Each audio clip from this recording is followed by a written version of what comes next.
नमस्कार दोस्तों, और एक बार फिर स्वागत है आपका हमारे चैनल पर, जहां हम जीवन के गूढ़ रहस्यों को सरल कहानियों के माध्यम से समझने का प्रयास करते हैं। आज हम एक ऐसे सिद्धांत पर बात करने जा रहे हैं जो सृष्टि के आरंभ से ही अटल रहा है।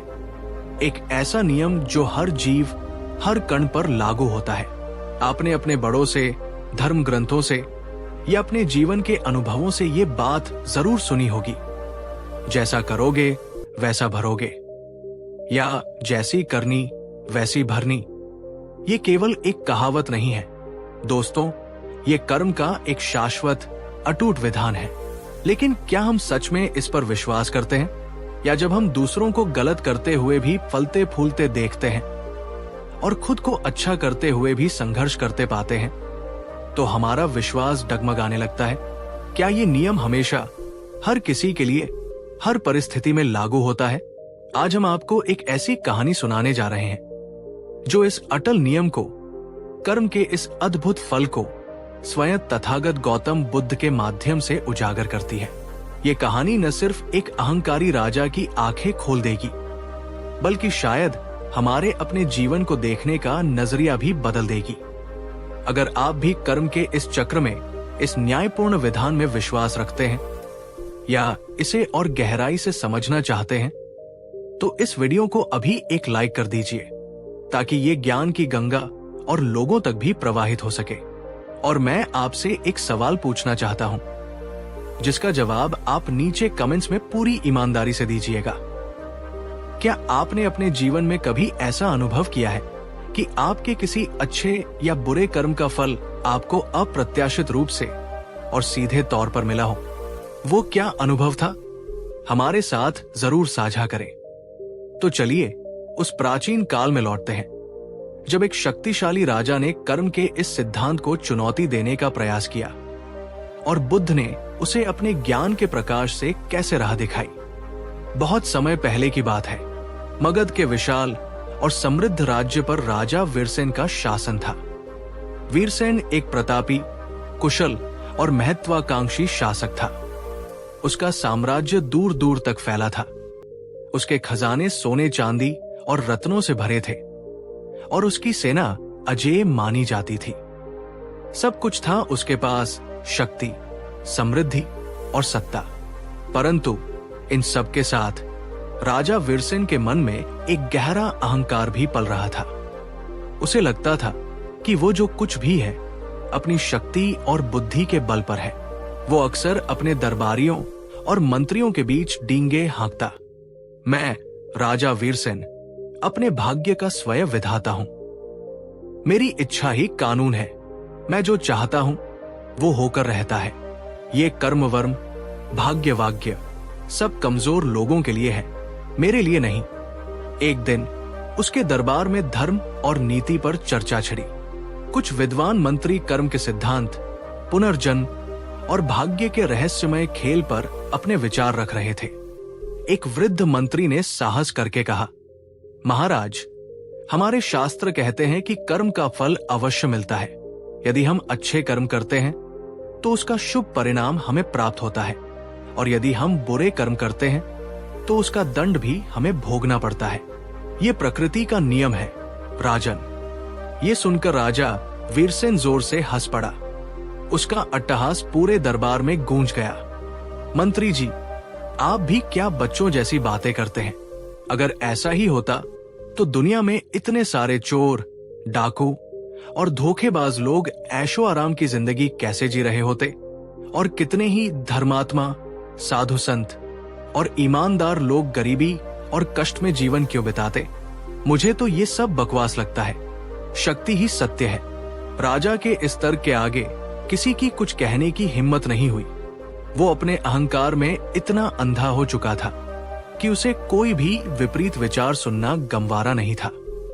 दोस्तों, राजा वीरसेन की इस सोच के बारे में आपका क्या कहना है? क्या आपको लगता है कि शक्ति और चतुराई से इंसान कर्म के फल से बच सकता है, या कर्म का लेखा जोखा हर किसी के लिए बराबर होता है, चाहे वो राजा हो या रंक? अपने विचार नीचे कमेंट्स में जरूर लिखें। शक्ति सब कुछ है या कर्म सर्वोपरि है?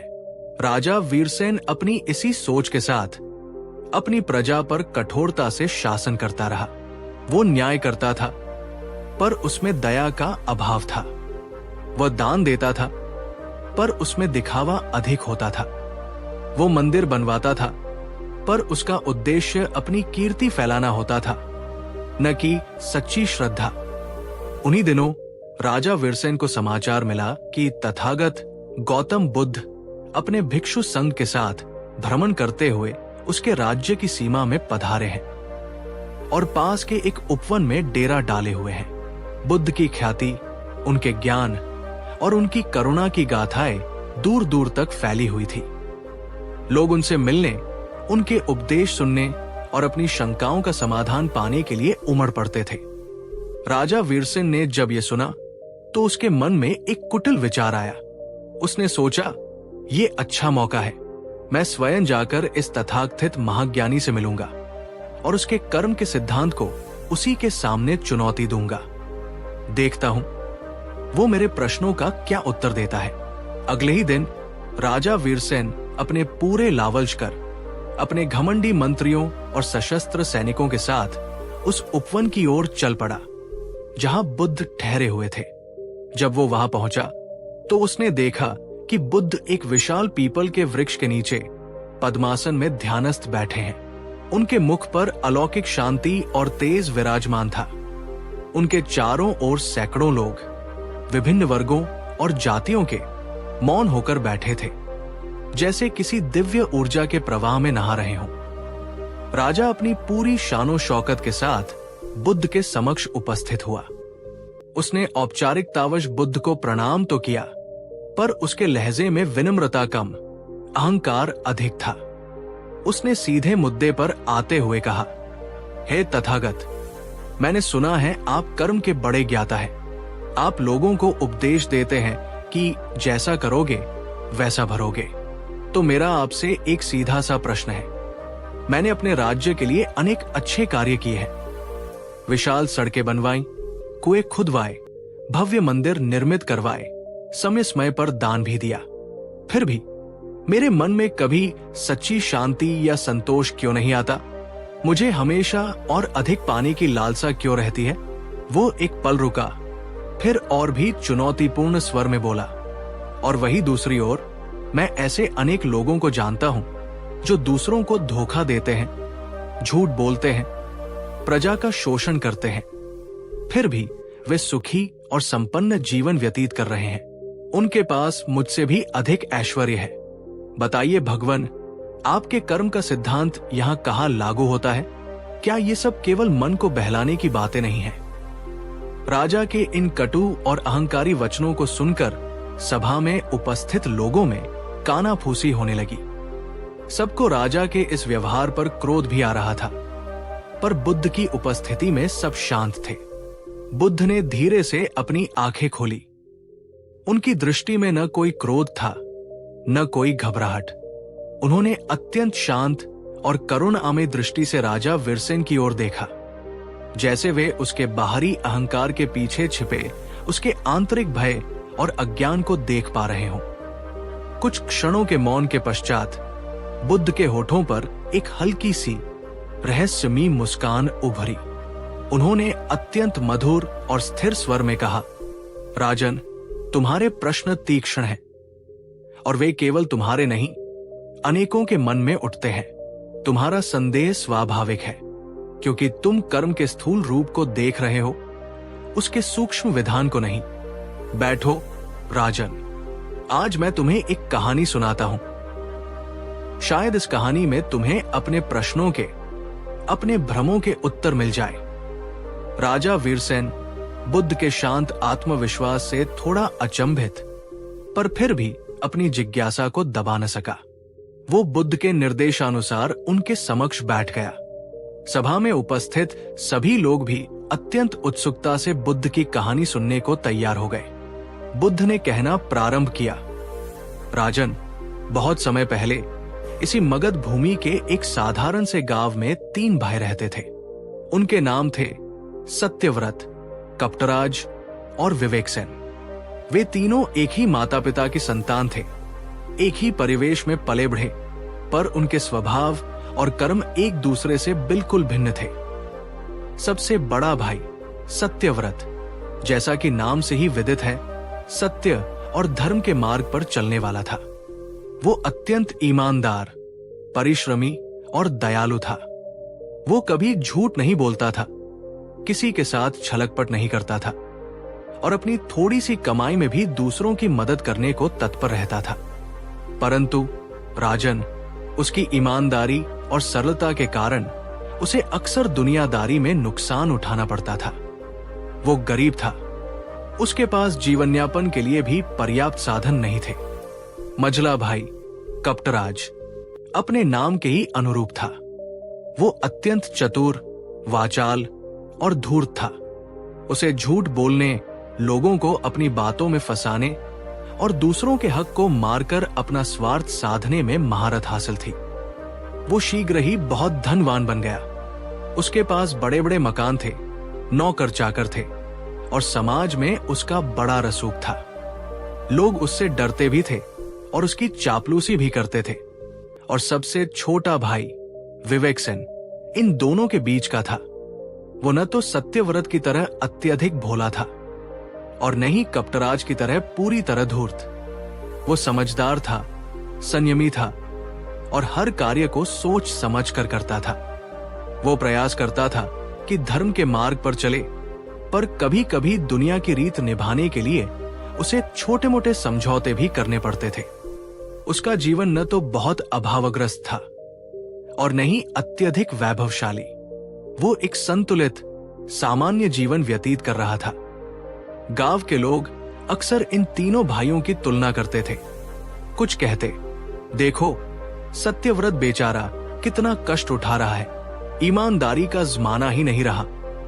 कपटराज को देखो कैसे मजे से जी रहा है, सारे सुख भोग रहा है। और विवेकसेन तो अपनी ही दुनिया में मस्त है। समय बीतता गया। तीनों भाइयों ने अपना अपना जीवन अपने अपने ढंग से जिया और फिर एक एक करके अपनी आयु पूरी कर तीनों की मृत्यु हो गई। बुद्ध एक पल के लिए रुके, राजा वीरसेन की आंखों में झांका और फिर कहा, राजन, मृत्यु के पश्चात तीनों भाइयों की आत्माएं कर्मों का लेखा जोखा लेकर यमराज की सभा में पहुंची।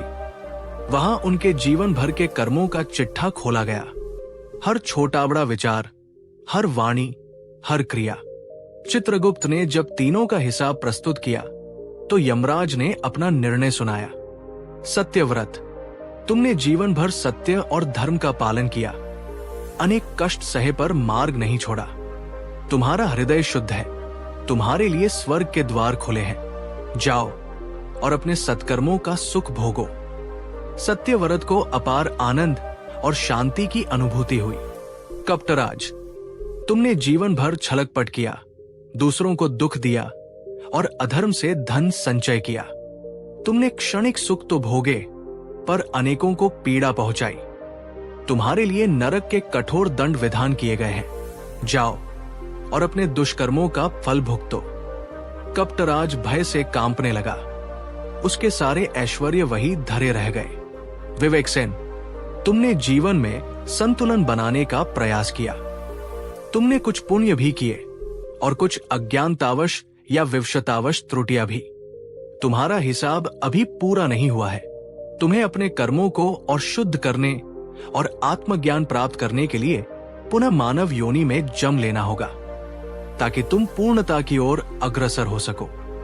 विवेकसेन ने यमराज के निर्णय को स्वीकार किया। बुद्ध ने कहानी समाप्त की और राजा वीरसेन की ओर देखा, जो गहरी सोच में डूबा हुआ था। दोस्तों, बुद्ध की ये कहानी क्या सिखाती है? क्या आपको लगता है कि सत्यव्रत का मार्ग कठिन होते हुए भी श्रेष्ठ था, या कपटराज ने दुनियादारी में अधिक समझदारी दिखाई? और विवेकसेन के बारे में आपके क्या विचार हैं? अपने विचार कमेंट्स में जरूर साझा करें। सत्य का मार्ग, कपट का मार्ग या विवेक का मार्ग, आप किसे चुनते? राजा वीरसेन बुद्ध की कहानी सुनकर स्तब्ध और मौन था। उसके चेहरे पर अहंकार की जगह अब एक गहरी उलझन और जिज्ञासा ने ले ली थी। उसने कुछ क्षणों बाद कांपते स्वर में पूछा, भगवान, आपकी कहानी मर्मस्पर्शी है, पर क्या इसका अर्थ यह है कि हमारे सभी कर्मों का फल हमें मृत्यु के पश्चात अगले जन्म में ही मिलता है?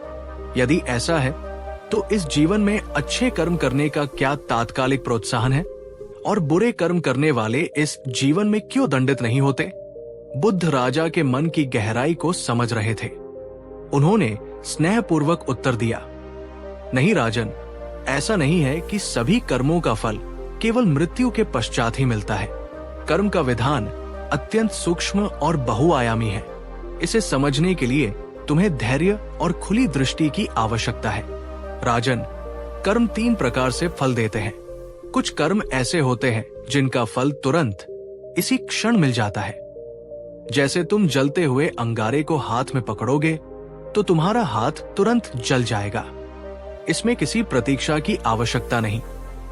ये क्रियमाण कर्म का तात्कालिक फल है।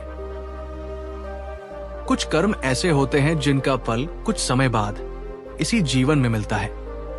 जैसे तुम आज कोई बीज बोते हो तो उसे पौधा बनने, फिर वृक्ष बनने और फिर फल देने में कुछ महीने या कुछ वर्ष लग सकते हैं। तुम धैर्यपूर्वक उसकी सेवा करते हो और समय आने पर तुम्हें उसका मीठा फल अवश्य मिलता है। ये प्रारब्ध कर्म का हिस्सा होते हैं जो इस जीवन में भोगने के लिए होते हैं। और कुछ कर्म ऐसे होते हैं जो बहुत गहरे होते हैं, जिनके संस्कार हमारी आत्मा पर अंकित हो जाते हैं। उनका फल या तो इस जीवन के अंतिम पड़ाव में या फिर अगले जन्मों में संचित कर्म के रूप में प्रकट होता है। ये हमारे विचार, हमारी भावनाएं, हमारी आदतें और हमारे भविष्य के जन्मों की परिस्थितियों को भी प्रभावित करते हैं। बुद्ध ने अपने हाथ में जमीन से एक छोटा सा सूखा हुआ बीज उठाया। उन्होंने उसे राजा वीरसेन को दिखाते हुए कहा, राजन, इस बीज को देखो। ये अभी कितना छोटा और निर्जीव सा लग रहा है, पर इसके भीतर एक विशाल वृक्ष बनने की, हजारों फल देने की और अनगिनत पंछियों को आश्रय देने की क्षमता छिपी हुई है। यदि इसे सही मिट्टी, पानी और सूर्य का प्रकाश मिले तो ये अपनी पूरी क्षमता को प्रकट करेगा। तुम्हारे कर्म भी राजन इन्हीं बीजों की तरह है। हर विचार, हर शब्द, हर क्रिया एक बीज है जो तुम इस ब्रह्मांड रूपी खेत में बो रहे हो। यदि तुम प्रेम, करुणा और निस्वार्थ सेवा के बीज बोओगे तो तुम्हें शांति, संतोष और आनंद के फल मिलेंगे। यदि तुम क्रोध, घृणा और ईर्ष्या के बीज बोओगे तो तुम्हें अशांति, दुख और क्लेश के फल भोगने पड़ेंगे। यदि तुम अहंकार और स्वार्थ के बीज बोओगे तो तुम्हें क्षणिक सफलता तो मिल सकती है, पर अंततः अकेलापन और असंतोष ही हाथ लगेगा। तो राजन, ये अटल नियम है, जैसा बीज वैसा वृक्ष वैसा फल। जैसा करोगे वैसा भरोगे। इसमें कोई संदेह नहीं, कोई अपवाद नहीं। राजा वीरसेन बुद्ध के इन गूढ़ वचनों को सुनकर निशब्द था। उसे पहली बार अपने अहंकार की निरर्थकता का आभास हो रहा था। बुद्ध के शब्दों ने, उनकी शांत और करुणामयी उपस्थिति ने राजा वीरसेन के हृदय पर गहरा प्रभाव डाला था। उसका वर्षों का अहंकार, उसका हठ, उसका अविश्वास सब जैसे पिघलने लगा था। वो जो बुद्ध को चुनौती देने आया था, अब स्वयं उनके ज्ञान के सागर में डूबता जा रहा था। उसका मस्तक, जो कभी अहंकार से ऊंचा रहता था, अब श्रद्धा से झुक गया था। उसकी आंखों में जो कभी सत्ता का मद झलकता था, अब वहां पश्चाताप के आंसू थे। वो समझ चुका था कि उसका तथाकथित अच्छा कर्म, मंदिर बनवाना, दान देना, वो सब बाहरी दिखावा था, अपनी कीर्ति और प्रशंसा की भूख मिटाने का एक साधन मात्र था।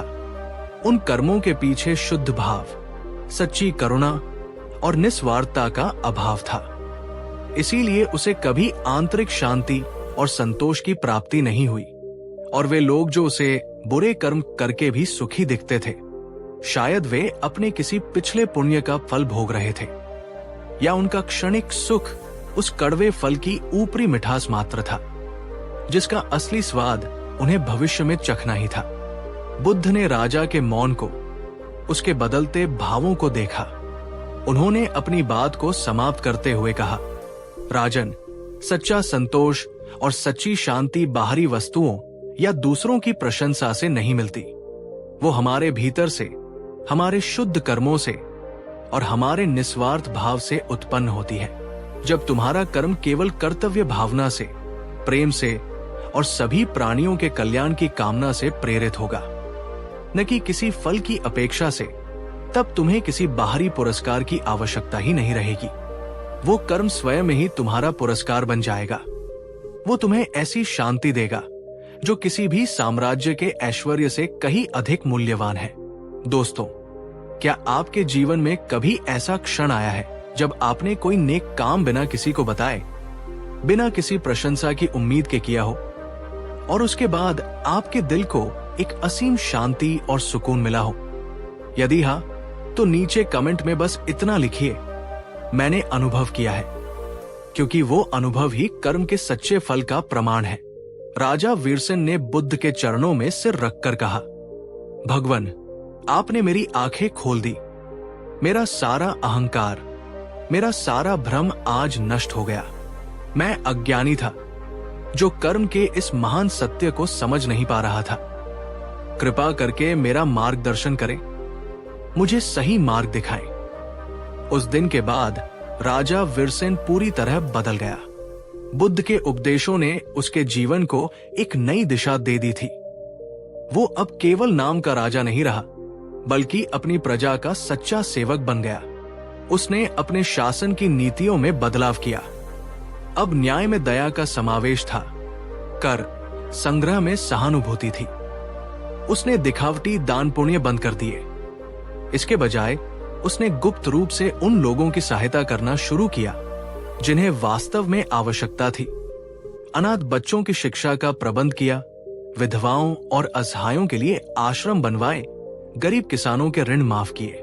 वह रात के अंधेरे में स्वयं भेष बदलकर निकलता और भूखों को भोजन और जरूरतमंदों को वस्त्र पहुंचाता, बिना किसी को बताए, बिना किसी श्रेय की कामना किए। धीरे धीरे राजा वीरसेन के भीतर एक अद्भुत शांति और संतोष का उदय होने लगा।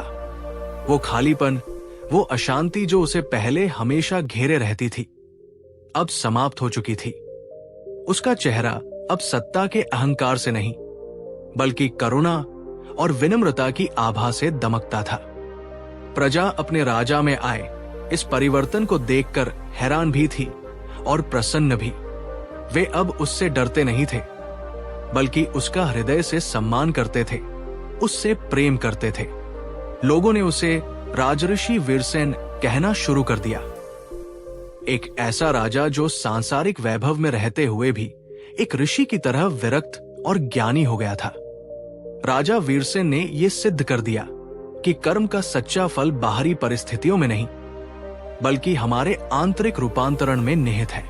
और जब हम निस्वार्थ भाव से सत्कर्म करते हैं, तो न केवल हमारा जीवन, बल्कि हमारे आसपास की दुनिया भी सुंदर और शांतिपूर्ण बन जाती है। तो दोस्तों, ये थी राजा वीरसेन और बुद्ध की कहानी। ये कहानी केवल किसी प्राचीन राजा की नहीं है, ये हम में से हर एक की कहानी है। हम सब जीवन में कभी न कभी कर्म और उसके फल को लेकर राजा वीरसेन की तरह भ्रमित या शंकित हो जाते हैं। हम सोचते हैं, मैं इतना अच्छा कर रहा हूं, इतनी मेहनत कर रहा हूं, फिर भी मुझे सफलता क्यों नहीं मिल रही? या फला व्यक्ति इतने गलत काम करता है, फिर भी वो इतना सुखी कैसे है? लेकिन बुद्ध हमें याद दिलाते हैं, बीज बोने और फल मिलने के बीच एक समय का अंतराल होता है। वो समय धैर्य का, विश्वास का और निरंतर सत्कर्म करते रहने का होता है। कर्म का विधान एक विज्ञान की तरह है, कारण और प्रभाव का नियम। हर क्रिया की एक प्रतिक्रिया होती है। हो सकता है वो तुरंत न दिखे, हो सकता है वो हमारे सोचे हुए तरीके से न हो, पर होती अवश्य है। अगर इस कहानी ने, बुद्ध के इन वचनों ने आपके हृदय को छुआ है, आपके मन में कोई नई समझ जगाई है, तो इस वीडियो को एक जोरदार लाइक अवश्य कीजिएगा। यह आपका एक छोटा सा कर्म होगा, पर यह इस संदेश को और लोगों तक पहुंचाने में मदद करेगा। इस कहानी को अपने उन मित्रों और प्रियजनों के साथ शेयर कीजिएगा जो शायद आज जीवन में किसी निराशा से गुजर रहे हैं या कर्म के मार्ग पर जिनका विश्वास डगमगा रहा हो। शायद ये कहानी उनके लिए एक प्रकाश स्तंभ बन सके। और नीचे कमेंट करके हमें जरूर बताइए कि इस कहानी से आपने सबसे महत्वपूर्ण सीख क्या ली। और हाँ, वो संकल्प दोहराना न भूले, मैं अब कर्म के विधान पर पूर्ण विश्वास करता हूं। जैसा करूंगा वैसा भरूंगा। जब राजा वीरसेन ने बुद्ध से विदा ली तो बुद्ध ने उसे अंतिम आशीर्वाद देते हुए कहा, राजन, याद रखना, मनुष्य का भौतिक शरीर नश्वर है, उसका धन वैभव, उसकी सत्ता, उसका नाम और यश सब कुछ समय के साथ धूमिल हो जाता है। केवल एक ही चीज है जो शाश्वत है, जो तुम्हारे साथ इस जीवन में भी रहती है और मृत्यु के पश्चात भी तुम्हारा अनुसरण करती है, और वो है तुम्हारा कर्म। तुम्हारे कर्म ही तुम्हारी सबसे बड़ी पहचान है। लोग तुम्हारा नाम भूल सकते हैं, तुम्हारा रूप भूल सकते हैं, पर तुम्हारे द्वारा किए गए अच्छे या बुरे कर्मों को सृष्टि कभी नहीं भूलती। इसलिए अपने हर विचार, हर वचन और हर क्रिया के प्रति सचेत रहो, क्योंकि तुम जो भी बीज आज बोओगे उसका फल तुम्हें कल अवश्य काटना पड़ेगा। तो दोस्तों, बुद्ध का ये संदेश आज भी उतना ही प्रासंगिक है जितना वो हजारों साल पहले था। जैसा करोगे वैसा भरोगे, ये प्रकृति का अटल नियम है। उम्मीद है ये कहानी आपको पसंद आई होगी और इसने आपको अपने कर्मों के प्रति और अधिक जागरूक होने की प्रेरणा दी होगी। अगर आप भविष्य में भी ऐसी ही ज्ञानवर्धक और जीवन बदलने वाली कहानियां सुनना चाहते हैं तो हमारे चैनल को सब्सक्राइब करना न भूलें और उस घंटी के आइकन को भी जरूर दबा दें ताकि हमारी कोई भी नई वीडियो आपसे छूट न जाए। और जाते जाते आपके लिए एक छोटा सा चिंतन प्रश्न, आज आप ऐसा कौन सा एक छोटा सा अच्छा बीज बोना चाहेंगे जिसका फल आप भविष्य में देखना पसंद करेंगे? अपने उस संकल्प को, उस विचार को नीचे कमेंट बॉक्स में हमारे साथ साझा करें। शायद आपका संकल्प किसी और को भी प्रेरित कर दे। कर्म करते रहिए, शुभ कर्म करते रहिए। धन्यवाद। नमो बुद्धाय। नमस्कार दोस्तों, और स्वागत है आपका एक और आत्मखोज की यात्रा पर। आज हम एक ऐसे प्रश्न को छूने जा रहे हैं जो सदियों से हर युग में हर इंसान के मन को मत्ता रहा है। एक ऐसा सवाल जो कभी न कभी किसी न किसी मोड़ पर हम सबने खुद से या उस परम शक्ति से जरूर पूछा होगा। क्या आपने कभी पूरी ईमानदारी से, पूरी निष्ठा से कोई काम किया है और फिर उसके परिणाम को देखकर गहरी निराशा हुई है? क्या कभी ऐसा लगा है कि आपकी अच्छाई, आपकी मेहनत, आपका त्याग सब व्यर्थ चला गया?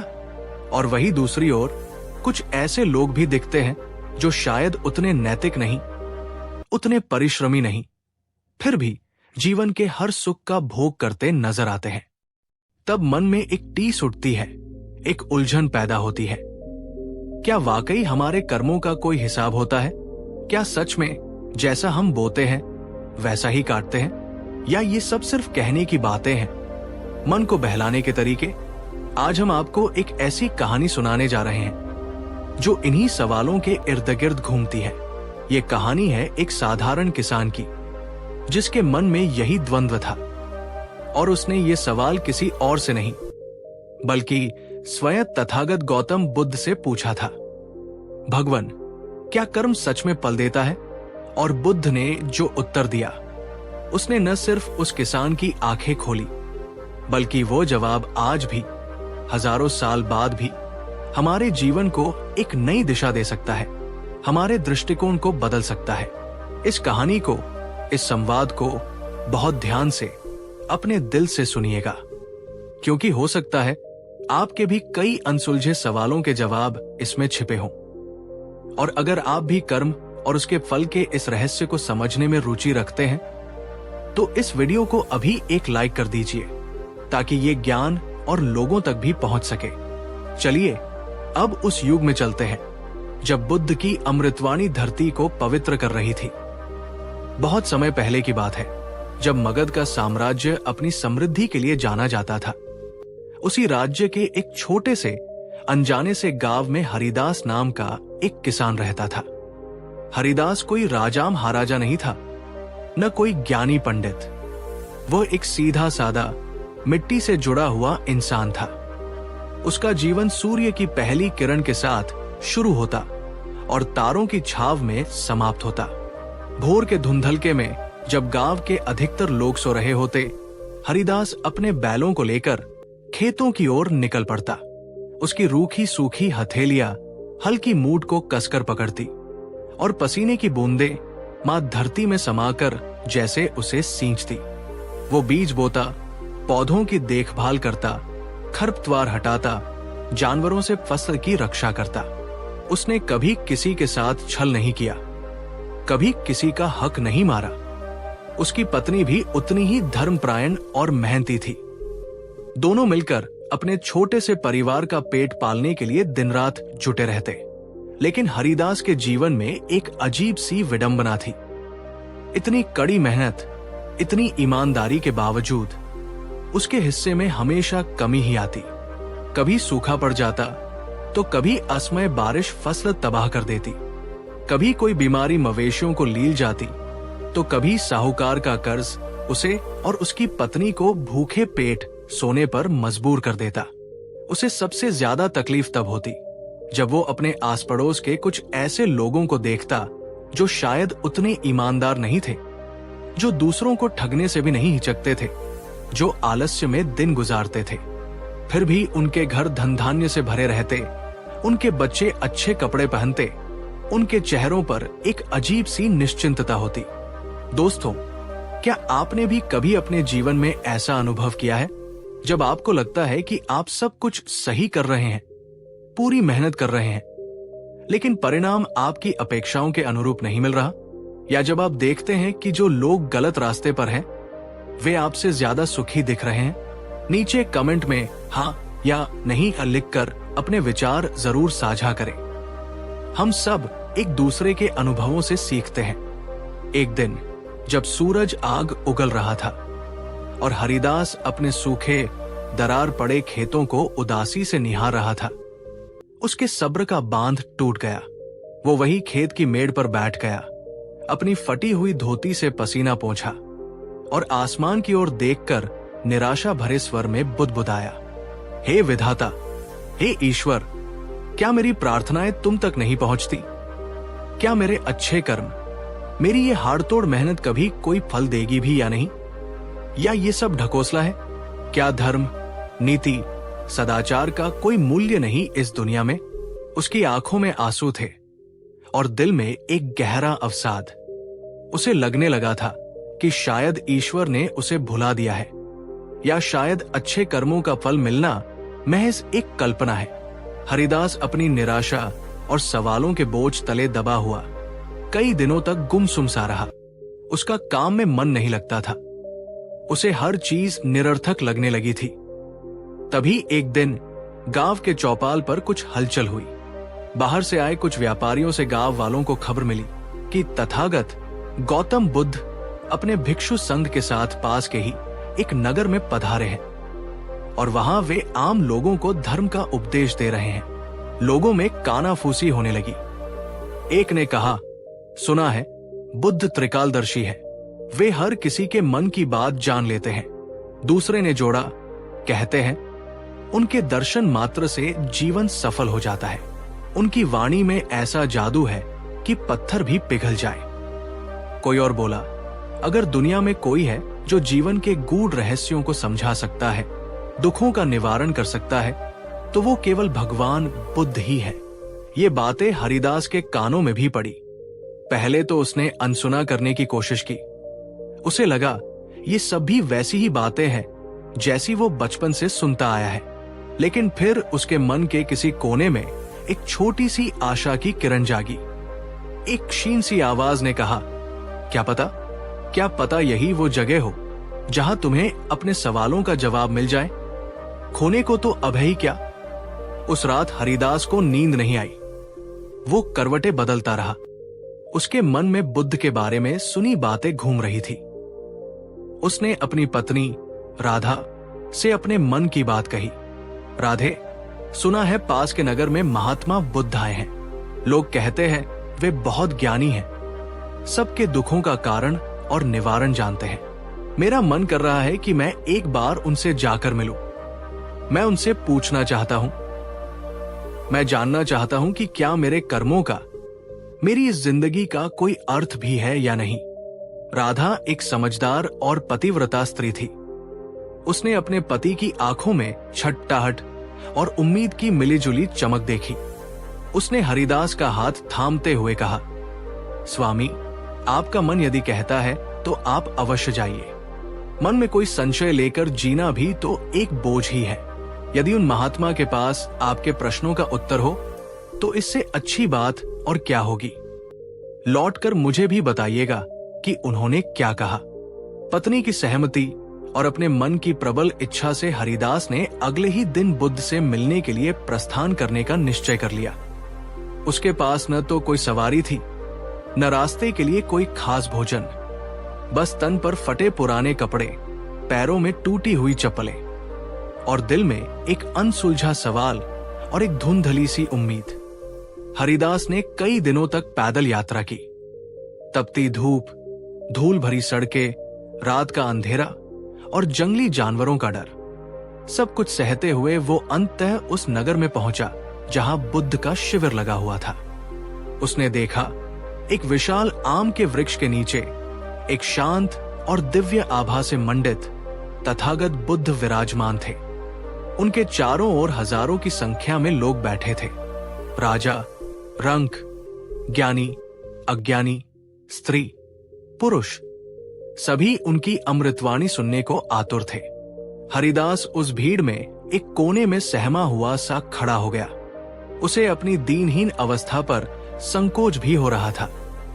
इतने बड़े महात्मा के सामने वो क्या कहेगा, कैसे कहेगा।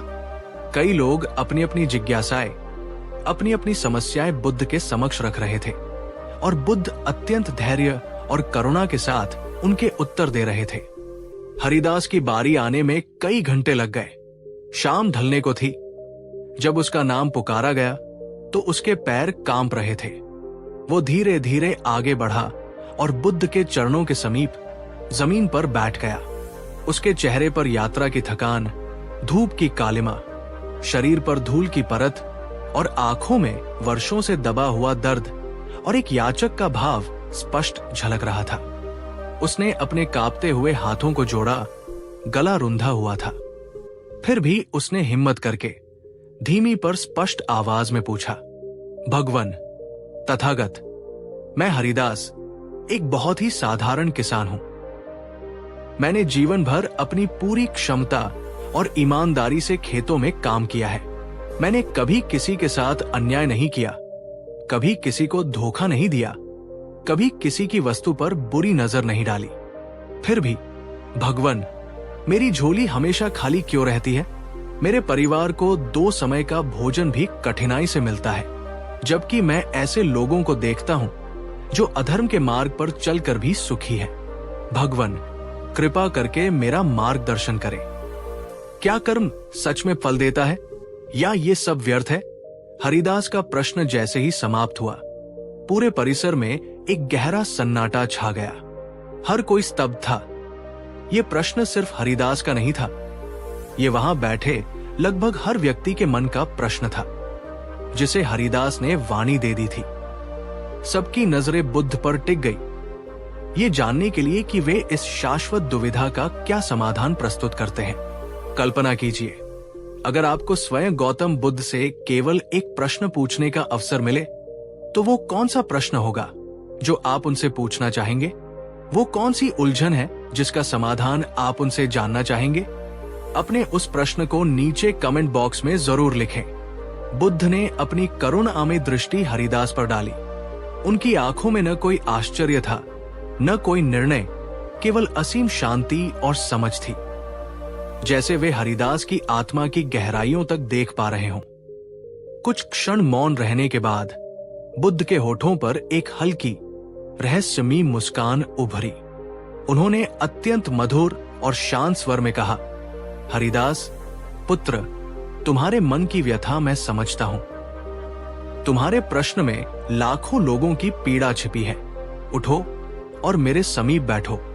मैं तुम्हें एक कहानी सुनाता हूं। शायद उसमें तुम्हें अपने प्रश्न का उत्तर मिल जाए। हरिदास थोड़ा आश्वस्त होकर बुद्ध के और निकट सरक गया। सभा में उपस्थित सभी लोग भी कान लगाकर बुद्ध की कहानी सुनने को तैयार हो गए। बुद्ध ने कहना प्रारंभ किया। हरिदास, बहुत समय पहले एक चतुर माली था। उस माली के पास 3 प्रकार के बीज थे, जो उसने बड़ी सावधानी से अलग अलग थैलियों में रखे थे। पहली थैली में जो बीज थे वे उत्तम श्रेणी के थे, स्वस्थ, परिपक्व और जीवन शक्ति से भरपूर। दूसरी थैली में जो बीज थे वे मध्यम श्रेणी के थे। उनमें से कुछ तो ठीक थे, पर कुछ थोड़े दबे हुए, कुछ में हल्का सा घुन लगा हुआ, मानो उनकी जीवन शक्ति कुछ क्षीण हो गई हो। और तीसरी थैली में जो बीज थे वे बिल्कुल ही निकृष्ट थे, सूखे, सिकुड़े हुए, टूटे फूटे, जैसे उनमें प्राण ही न बचे हों। उस माली ने एक बड़ा सा खेत तैयार किया। उसने खेत को 3 हिस्सों में बांटा। तीनों हिस्सों में मिट्टी एक जैसी थी, खाद एक जैसी डाली गई और पानी भी बराबर मात्रा में दिया गया। यानी बाहरी परिस्थितियां तीनों हिस्सों के लिए समान थी। फिर उस माली ने पहली थैली के उत्तम बीजों को खेत के पहले हिस्से में बो दिया, दूसरी थैली के मध्यम श्रेणी के बीजों को दूसरे हिस्से में और तीसरी थैली के निकृष्ट बीजों को खेत के तीसरे हिस्से में बो दिया। माली धैर्यपूर्वक उनकी देखभाल करता रहा। समय पर सिंचाई, निराई गुड़ाई। कुछ समय बीता, वर्षा ऋतु आई, फिर शरद। बुद्ध एक पल के लिए रुके, हरिदास और सभा की ओर देखा, फिर पूछा, हरिदास, तुम तो किसान हो, तुम बताओ, जब फसल उगने का समय आया होगा तो उन तीनों हिस्सों में क्या परिणाम देखने को मिला होगा? हरिदास ने कुछ क्षण सोचा, अपने किसान अनुभव को याद किया और फिर बोला, भगवन, ये तो स्वाभाविक है। जिस पहले हिस्से में उत्तम बीज बोए गए थे, वहां से हरे भरे स्वस्थ पौधे निकले होंगे। उन पौधों पर सुंदर फूल आए होंगे और फिर वे फल फूलों से लद गए होंगे, जिनसे माली को भरपूर उपज मिली होगी। दूसरे हिस्से में जहां मध्यम श्रेणी के बीज थे, वहां कुछ पौधे तो उगे होंगे, पर वे शायद उतने स्वस्थ और मजबूत नहीं होंगे। कुछ शायद जल्दी मुरझा गए होंगे, कुछ में फल कम लगे होंगे या अच्छी गुणवत्ता के नहीं होंगे। उपज मिली होगी, पर पहले जितनी नहीं। और भगवन, जो तीसरा हिस्सा था, जहां निकृष्ट, बेजान बीज डाले गए थे, वहां तो शायद ही कुछ उगा हो, या अगर कुछ अंकुर फूटे भी होंगे तो वे जल्द ही नष्ट हो गए होंगे। वहां से माली को निराशा ही हाथ लगी होगी। बुद्ध हरिदास का उत्तर सुनकर स्नेहपूर्वक मुस्कुराए। हरिदास, तुमने बिल्कुल सही कहा। जैसा बीज था वैसी ही फसल हुई, जबकि धरती, पानी और माली की मेहनत तीनों के लिए समान थी। अब इस बात को समझो पुत्र, तुम्हारे कर्म भी इन्हीं बीजों की तरह है, और ये ब्रह्मांड, ये प्रकृति उस खेत की तरह है। जब तुम कोई कर्म करते हो, चाहे वो अच्छा हो या बुरा, छोटा हो या बड़ा, मन से किया गया हो या बेमन से, वो एक बीज बनकर इस ब्रह्मांड रूपी खेत में बो दिया जाता है। तुम्हारे शुद्ध विचार, निस्वार्थ सेवा, प्रेम और करुणा से भरे कर्म, वे उन उत्तम बीजों की तरह हैं जो निश्चित रूप से फलते फूलते हैं। उनका फल मधुर और स्थायी होता है, भले ही उसे प्रकट होने में थोड़ा समय लगे। तुम्हारे वे कर्म जिनमें थोड़ी स्वार्थ की मिलावट हो, या जो आधे अधूरे मन से किए गए हों, या जिनमें कुछ अज्ञानतावश त्रुटि हो गई हो, वे उन मध्यम श्रेणी के बीजों की तरह हैं। उनका फल भी मिलता है, पर शायद वैसा नहीं जैसा तुमने सोचा था, या उसमें कुछ कमी रह जाती है। और तुम्हारे वे कर्म जो क्रोध, घृणा, ईर्ष्या या छलकपट से प्रेरित हो, या जिनसे किसी को हानि पहुंची हो, वे उन निकृष्ट, सड़े हुए बीजों की तरह है। वे या तो कोई फल नहीं देते, या यदि देते भी हैं तो वो कड़वा और दुखदायी होता है। तो हरिदास, इसमें गलती न तो धरती की है न माली की। गलती या कहो परिणाम का आधार स्वयं बीज की गुणवत्ता में निहित है। हरिदास बुद्ध की बातों को किसी मंत्रमुग्ध व्यक्ति की तरह सुन रहा था। उसे लग रहा था जैसे ज्ञान का कोई सोता उसके अंदर फूट पड़ा हो। हरिदास के चेहरे पर अब भी कुछ उलझन बाकी थी। बुद्ध ने उसके मन के भावों को पढ़ लिया। हरिदास ने सिर झुकाकर विनम्रता से पूछा, भगवन, आपकी बात सत्य है। बीज की गुणवत्ता ही फल का निर्धारण करती है। किंतु भगवन, मैंने कई बार देखा है कि जो लोग स्पष्ट रूप से बुरे कर्म यानी निकृष्ट बीज बोते हैं, उनके जीवन में भी शीघ्र ही सुख समृद्धि के फल लगते दिखाई देते हैं। और हम जैसे लोग जो अपनी समझ से उत्तम बीज बोने का प्रयास करते हैं, वे वर्षों तक फल की प्रतीक्षा ही करते रह जाते हैं। ऐसा क्यों होता है भगवन? क्या कर्मफल का कोई निश्चित समय नहीं होता? ये प्रश्न भी वहां बैठे अनेक लोगों के मन की व्यथा थी। बुद्ध ने एक गहरी सांस ली और फिर बोले, हरिदास, तुम्हारा प्रश्न उचित है। इसे समझने के लिए तुम्हें कर्मफल के समय चक्र और धैर्य के महत्व को समझना होगा। कल्पना करो, तुमने 2 प्रकार के पेड़ लगाए, एक आम का और दूसरा किसी शीघ्र फल देने वाली बेल का, जैसे खीरा या ककड़ी। खीरे की बेल कुछ ही सप्ताह में फल देने लगती है। उसके फल शीघ्र मिलते हैं, पर वे अल्पजीवी होते हैं और बेल भी शीघ्र ही समाप्त हो जाती है। वही आम का पौधा एक वृक्ष बनने में कई वर्ष लेता है। उसे धैर्यपूर्वक सींचना पड़ता है, उसकी रक्षा करनी पड़ती है। कई वर्षों की प्रतीक्षा के बाद जब वो फल देना शुरू करता है, तो उसके फल मधुर, पौष्टिक और दीर्घकाल तक आनंद देने वाले होते हैं। और वो वृक्ष स्वयं भी दशकों तक छाया और फल देता रहता है। हरिदास, बुरे कर्मों का फल कभी कभी उस खीरे की बेल की तरह शीघ्र दिखाई दे सकता है। वो आकर्षक लग सकता है, तात्कालिक लाभ दे सकता है, लेकिन वो क्षण भंगुर होता है और अंततः दुख और अशांति ही लाता है। ये भी संभव है कि उन लोगों को जो तुम्हें सुखी दिख रहे हैं, उनके किसी पिछले जन्म के अच्छे कर्मों का फल मिल रहा हो, जो अब समाप्त होने को है, और उनके वर्तमान बुरे कर्मों का फल अभी पकना शेष है। और तुम्हारे जो अच्छे कर्म हैं, वे उस आम के वृक्ष की तरह हैं। उन्हें परिपक्व होने में, फल देने योग्य बनने में समय लग सकता है। प्रकृति की अपनी एक गति है, कर्मफल का अपना एक विधान है। हर बीज अपने नियत समय पर ही अंकुरित होता है और अपने स्वभाव के अनुरूप ही फल देता है। बुद्ध ने आगे समझाया, कर्मों का एक संचित खाता होता है। हरिदास, ऐसा नहीं है कि आज कर्म किया और कल तुरंत उसका फल मिल जाएगा। कुछ कर्मों का फल इसी जीवन में शीघ्र मिलता है, कुछ का देर से, और कुछ का फल अगले जन्मों तक के लिए संचित हो जाता है। इसलिए जब तुम किसी अधर्मी को तात्कालिक रूप से सुखी देखो, तो विचलित मत हो। ये मत सोचो कि तुम्हारे अच्छे कर्म व्यर्थ जा रहे हैं। वे संचित हो रहे हैं, वे अपनी जड़ें जमा रहे हैं, और जब सही समय आएगा, जब तुम उस फल को ग्रहण करने के लिए योग्य हो जाओगे, तब वे तुम्हें ऐसा स्थायी सुख और शांति प्रदान करेंगे जिसकी तुमने कल्पना भी नहीं की होगी। दोस्तों, क्या आपने कभी धैर्य खोया है जब आपको अपने अच्छे कामों का फल तुरंत नहीं मिला?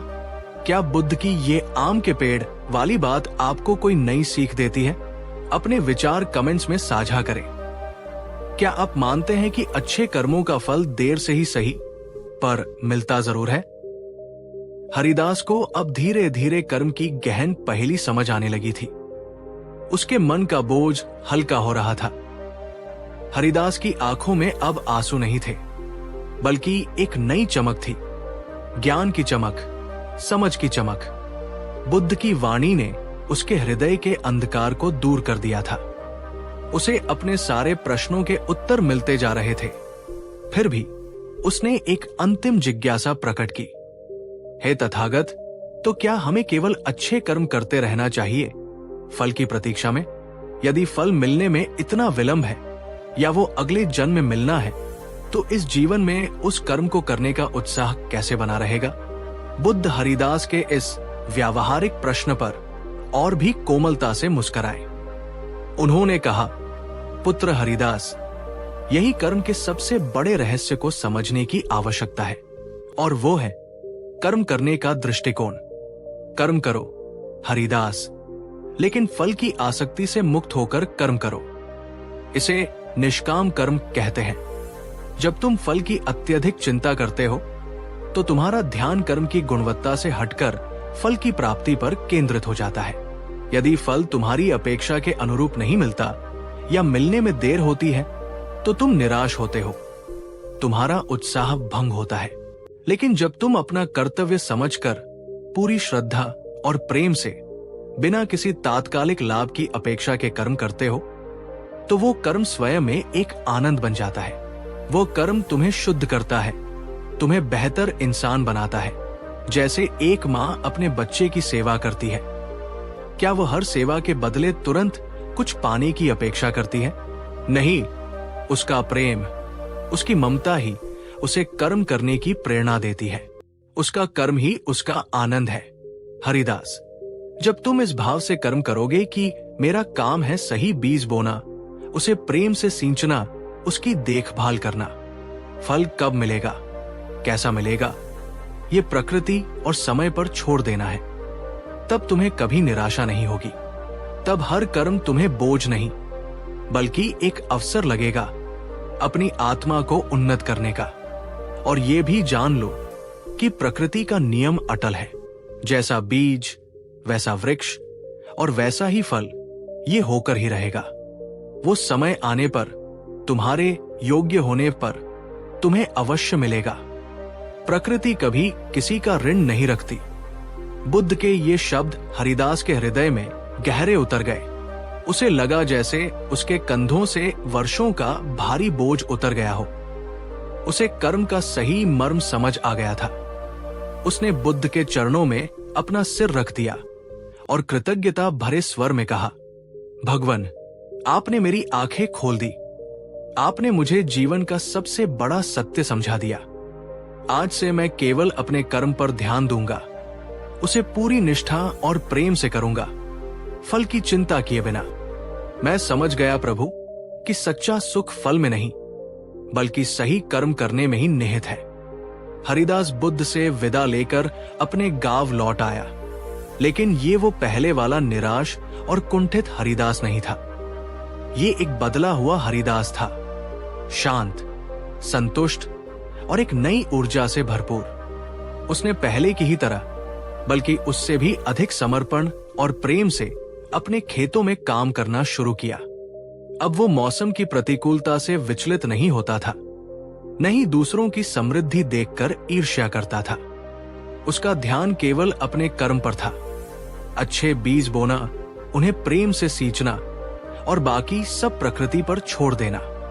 धीरे धीरे समय के साथ उसके खेतों में भी बहार आने लगी, फसलें लहलहाने लगी, घर में अन्न के भंडार भरने लगे। उसके परिवार के चेहरे पर भी मुस्कान लौट आई। लेकिन हरिदास के लिए सबसे बड़ा परिवर्तन ये नहीं था। सबसे बड़ा परिवर्तन उसके भीतर आया था। हरिदास अब हर परिस्थिति में मुस्कुराता था, शांत रहता था, क्योंकि वो जान चुका था कि उसका हर अच्छा कर्म, हर नेक विचार एक उत्तम बीज की तरह ब्रह्मांड में बोया जा रहा है, और उसका फल जब भी और जैसा भी मिलेगा वो उसके लिए कल्याणकारी ही होगा। वो समझ गया था कि कर्म कभी व्यर्थ नहीं जाता, और इस प्रकार बुद्ध के उस एक संवाद ने न सिर्फ हरिदास का बल्कि उन सभी लोगों का जीवन बदल दिया जिन्होंने उस दिन उस ज्ञान को अपने हृदय में धारण किया। दोस्तों, हरिदास की ये कहानी और बुद्ध के ये उपदेश आपको कैसे लगे? क्या आप भी अब हरिदास की तरह फल की चिंता किए बिना अपने कर्मों को पूरी निष्ठा और प्रेम से करने को तैयार हैं? अगर हाँ, तो नीचे कमेंट में पूरी सकारात्मकता के साथ लिखिए, मैं भी केवल श्रेष्ठ कर्म करूंगा, या मेरा विश्वास कर्म में है। तो मेरे प्यारे दोस्तों, ये कहानी हमें सिखाती है कि जीवन में उतार चढ़ाव, सफलता असफलता, सुख दुख आते जाते रहते हैं। कभी कभी हमें अपने कर्मों का फल तुरंत नहीं मिलता, और कभी दूसरों को उनके बुरे कर्मों के बावजूद सुखी देखकर हमारा मन विचलित हो सकता है। लेकिन तथागत बुद्ध ने हमें जो मार्ग दिखाया है वो धैर्य का मार्ग है, निष्काम कर्म का मार्ग है और प्रकृति के विधान में अटूट विश्वास का मार्ग है। याद रखिए बुद्ध के ये अनमोल वचन। जैसे एक बीज अपने नियत समय पर ही अंकुरित होकर वृक्ष बनता है और फल देता है, वैसे ही तुम्हारे प्रत्येक कर्म का फल भी अपने नियत समय पर अवश्य प्रकट होता है। कर्म करो परंतु फल की आसक्ति मत रखो। तुम्हारा अधिकार केवल कर्म करने में है, उसके फल में कभी नहीं। ब्रह्मांड तुम्हारे हर अच्छे और बुरे कर्म का लेखा जोखा रखता है। कोई भी कर्म चाहे कितना भी छोटा क्यों न हो, कभी व्यर्थ नहीं जाता। तो आज से जब भी आपके मन में अपने कर्मों के फल को लेकर कोई शंका या निराशा आए, तो हरिदास और बुद्ध के इस संवाद को याद कर लीजिएगा। अगर इस कहानी ने, बुद्ध के इन विचारों ने आपके दिल को छुआ है, आपके मन को शांति दी है या आपको एक नई दिशा दी है, तो इस वीडियो को एक लाइक जरूर कीजिएगा। इसे अपने उन सभी दोस्तों और प्रियजनों के साथ शेयर कीजिएगा जो जीवन में कभी कभी निराश हो जाते हैं या कर्म के सिद्धांत पर शंका करने लगते हैं। शायद ये कहानी उनके लिए भी मार्गदर्शक बन सके। और नीचे कमेंट करके हमें जरूर बताइए कि इस कहानी का कौन सा हिस्सा या बुद्ध का कौन सा उपदेश आपको सबसे ज्यादा प्रभावित कर गया। और हाँ, वो संकल्प लिखना न भूलें। धन्यवाद बुद्ध। अब मैं कर्म पर और गहराई से विश्वास करता हूं। और अगर आप ऐसी ही जीवन बदलने वाली, आत्मा को शांति देने वाली कहानियां और विचार नियमित रूप से सुनना चाहते हैं, तो हमारे चैनल को सब्सक्राइब करना बिल्कुल न भूलें और साथ ही घंटी के निशान को भी दबा दें ताकि हमारी हर नई प्रस्तुति आप तक सबसे पहले पहुंचे। हजारों खोखले शब्दों से अच्छा वो एक शब्द है जो शांति लाए। हजारों खोखले कर्मों से अच्छा वो एक कर्म है जो सही दिशा दिखाए। बुद्ध ने कहा, अपने कर्मों के दीपक स्वयं बनो, तुम्हारा मार्ग प्रकाशित होगा। कभी कभी जिंदगी हमें ऐसे मोड़ पर ले आती है जहां लगता है कि अब सब कुछ खत्म हो चुका है, जहां मेहनत, कोशिश, दुआ सब व्यर्थ लगने लगती है। लेकिन क्या वाकई सब कुछ हमारे हाथ में होता है या फिर कोई अदृश्य शक्ति जिसे हम भाग्य कहते हैं हमारी जिंदगी का हर एक कदम पहले ही तय कर चुकी होती है? आज जो कहानी आप सुनने जा रहे हैं वो सिर्फ एक कहानी नहीं बल्कि एक ऐसा अनुभव है जो आपकी रूह को छू जाएगा। क्या आप मानते हैं कि भाग्य का चक्र कब घूमे कोई नहीं जानता? नीचे कमेंट करके बताइए हाँ या ना। ये कहानी है अर्जुन की। एक छोटे से गांव का सीधा साधा लड़का। बचपन में ही मां बाप चल बसे। गरीबी इतनी थी कि 2 वक्त की रोटी तक मयस्सर नहीं थी। पढ़ाई छोड़नी पड़ी और खेतों में मजदूरी करनी पड़ी। लेकिन अर्जुन हार मानने वालों में से नहीं था। वो कहता था, मैं अपनी किस्मत खुद बनाऊंगा। दिन भर काम करता और रात में खाली वक्त में दूसरों से पढ़ना सीखता। पुरानी किताबों को इकट्ठा करता और अपनी टूटी झोपड़ी में बैठकर पढ़ता। अब जरा सोचिए, क्या आपने कभी ऐसा समय झेला है जब सब कुछ आपके खिलाफ लग रहा हो? अगर हाँ, तो इस वीडियो को लाइक जरूर करिए, क्योंकि ये कहानी हर उस इंसान की है जो अपनी किस्मत से लड़ रहा है। एक दिन गांव में तेज बारिश हुई। अर्जुन की झोपड़ी गिर गई, किताबें भीग गई। उसके पास अब ना छत थी, ना खाना, ना भविष्य की कोई उम्मीद। गांव वाले हंसने लगे। पढ़ लिख कर क्या करेगा अर्जुन? तेरी किस्मत में तो खेत जोतना ही लिखा है। और अर्जुन ने, उसने भगवान से कहा, अगर भाग्य ही सब कुछ है तो फिर मेहनत का क्या मतलब? आप बताइए, क्या मेहनत वाकई किस्मत को हरा सकती है या किस्मत ही आखिरी फैसला सुनाती है? कमेंट्स में अपनी राय जरूर लिखिए, मैं हर एक कमेंट पढ़ता हूं। अर्जुन ने गांव छोड़ने का फैसला किया। एक छोटे से शहर आया। वहां होटल में बर्तन धोने लगा। बचत कर करके उसने एक कंप्यूटर कोचिंग ज्वाइन की। धीरे धीरे उसने टेक्नोलॉजी सीख ली। अब भाग्य फिर मुस्कुरा रहा था। लेकिन कहानी यहां खत्म नहीं होती। अर्जुन को एक बड़ी कंपनी में इंटरव्यू का मौका मिला। उसने पूरे आत्मविश्वास से इंटरव्यू दिया। सबको पसंद आया, लेकिन जब बैकग्राउंड चेक हुआ, पता चला कि अर्जुन अनपढ़ गांव से आया है, बिना कोई सर्टिफिकेट के। उसे रिजेक्ट कर दिया गया। फिर से वही सवाल उठा, क्या भाग्य वाकई लिखा हुआ होता है? उस दिन अर्जुन फुटपाथ पर बैठकर रोया। उसी शाम एक साधु वहां से गुजरे। उन्होंने अर्जुन को रोते हुए देखा और पूछा, बेटा तू क्यों रो रहा है? अर्जुन ने कहा, कभी लगता है किस्मत बदल जाएगी, फिर लगता है जो लिखा है वही होकर रहेगा। साधु मुस्कुराए और बोले, तू बदल रहा है बेटा, और जब इंसान बदलता है तब किस्मत खुद रास्ता छोड़ देती है। अर्जुन ने पूछा, क्या भाग्य बदला जा सकता है? साधु बोले, भाग्य को मिटाया नहीं जा सकता, लेकिन लिखा फिर से जा सकता है, कर्मों की कलम से। इस लाइन ने अर्जुन की रूह को हिला दिया। अर्जुन ने हार नहीं मानी। खुद का छोटा सा ऑनलाइन स्टोर शुरू किया। रात भर मेहनत करता, दिन में डिलीवरी करता। धीरे धीरे लोग उसके काम की सराहना करने लगे। 3 साल बाद उसका स्टार्टअप इतना बड़ा हो गया कि उसी कंपनी ने उसे ऑफर भेजा जिसने पहले रिजेक्ट कर दिया था, और अर्जुन ने इनकार कर दिया। उसने कहा, अब मैं किसी कंपनी में काम नहीं करूंगा, मैं खुद कंपनी बनाऊंगा। आज अर्जुन अपने गांव लौट चुका है। वहां एक स्कूल और डिजिटल कोचिंग सेंटर खोल चुका है, ताकि कोई और बच्चा सिर्फ इसलिए पीछे न रह जाए क्योंकि उसका जन्म किसी गरीब घर में हुआ था और जो गांव वाले उसका मजाक उड़ाते थे, आज वो उसे गुरुजी कहकर बुलाते हैं। अब सवाल आपके लिए, क्या अगर अर्जुन मान लेता कि किस्मत में जो लिखा है वही होगा, तो क्या वो ये मुकाम पा सकता? क्या आपके जीवन में कोई ऐसा मोड़ आया है जब आपने खुद को हारा हुआ महसूस किया हो, लेकिन फिर भाग्य ने एक नया रास्ता दिखाया? अगर हाँ, तो नीचे कमेंट में मैं भी अर्जुन की तरह लड़ूंगा लिखिए। और अगर आपको ये कहानी प्रेरणादायक लगी हो तो इस वीडियो को लाइक, कमेंट और शेयर जरूर कीजिए, ताकि कोई और भी जो हार मानने की कगार पर है उसे एक उम्मीद की किरण मिल सके। भाग्य का चक्र कब घूमे कोई नहीं जानता, लेकिन जब घूमता है तो पूरी दुनिया बदल जाती है। तो आज से संकल्प लीजिए कि आप हार नहीं मानेंगे, कि आप भी अपनी किस्मत खुद लिखेंगे। अगर आपको ये वीडियो पसंद आया हो तो लाइक करें, कमेंट करें, मैं भी अर्जुन की तरह लड़ूंगा, शेयर करें अपने दोस्तों के साथ, और चैनल को सब्सक्राइब करना न भूलें, क्योंकि ऐसी ही कहानियां हम हर हफ्ते लेकर आते हैं, सिर्फ आपके लिए।